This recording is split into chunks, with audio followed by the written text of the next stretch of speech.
Hello, my friends, and welcome once again to Dylan and the Details. We're getting down to the brass tacks today on Back for Blood and why I think it's compelling and deserves potentially a pre-order. Well, I gotta say, I don't know what everyone else is seeing. People say, oh, it looks cartoony, all this and that, and the third. I tell you what, people, look at Left 4 Dead. Look at Left 4 Dead 2. Look at everything about Left 4 Dead and tell me, doesn't that look fucking cartoonish to you? I don't know what everyone's talking about. It doesn't make any sense to me.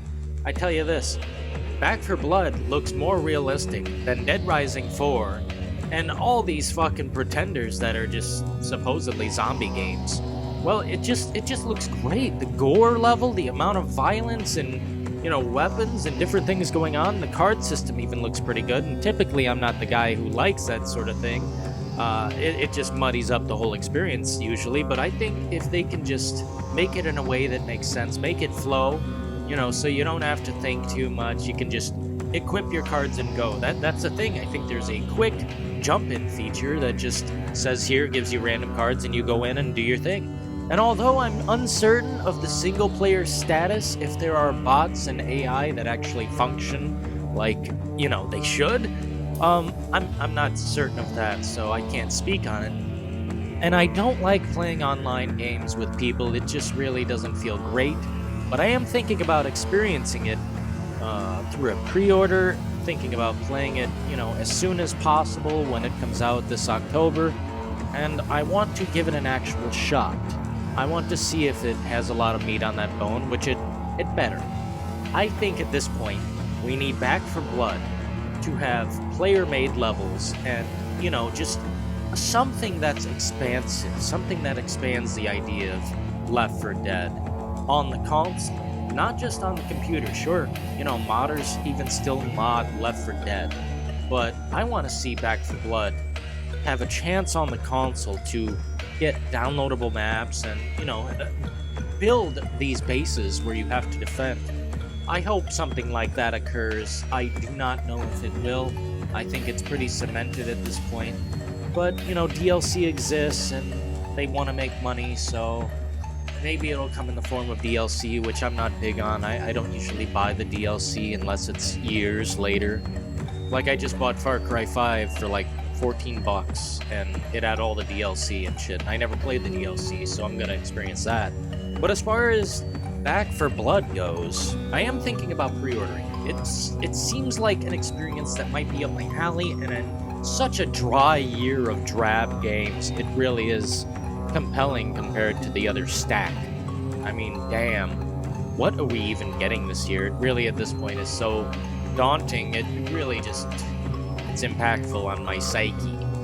When I get down to the reality of the situation, the reality is, the entertainment factor this year is slim pickings, and I'm thinking Far Cry 6 and Back 4 Blood, if they do come out, I think I'm gonna get down on that, man. That seems groovy, man. Groovy, baby. But I'll tell you this, I do not expect Dying Light 2 to come out this year.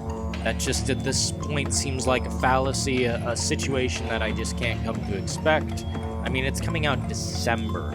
And how many times has this game already been delayed? I think they'll delay it again just because they want it to be that perfect slice of bread. That perfect, just recipe that when it breaks down, it's perfect. And I really hope they hit that home run. I don't think they will. And I think it will be delayed for good reason.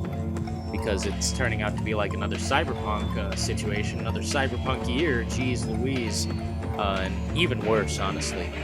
But when it comes down to the reality, there are two games this year I'm thinking about depending on, and that's Far Cry 6 and Back 4 Blood. We will see more about that. I know the campaign seems to be decent, and the replayability factor is high, but that's just them talking. I have to see the reality of the situation for myself. Just because I'm interested doesn't mean I'm shilling, doesn't mean I'm saying, oh, go out and buy it, go out and pre-order it. I'm just telling you the facts and the reality of the situation. And if you don't want to get down on that trip, if you want to rain on this parade, if you want to dance on my sandbox and kick dirt in my face and fucking knock down my little sandcastle, well, guess what? Too bad. I'm wearing a face shield. triple mask, man. And I tell you this, I am thinking about pre-ordering Back 4 Blood. I don't typically pre-order games. The only one I've really pre-ordered is Life is Strange. And, that's going to be incredible when that comes out. But either way, thank you for stopping by. Appreciate you. Think about liking and subscribing. Perhaps we can get down to some brass tacks and debate sometime, even if you disagree. Disagreeing here is totally fine. What's not fine is being toxic pieces of garbage. And we just don't do that. We shut that down. No exceptions. But thank you once again for stopping by the details. We got down to those brass tacks.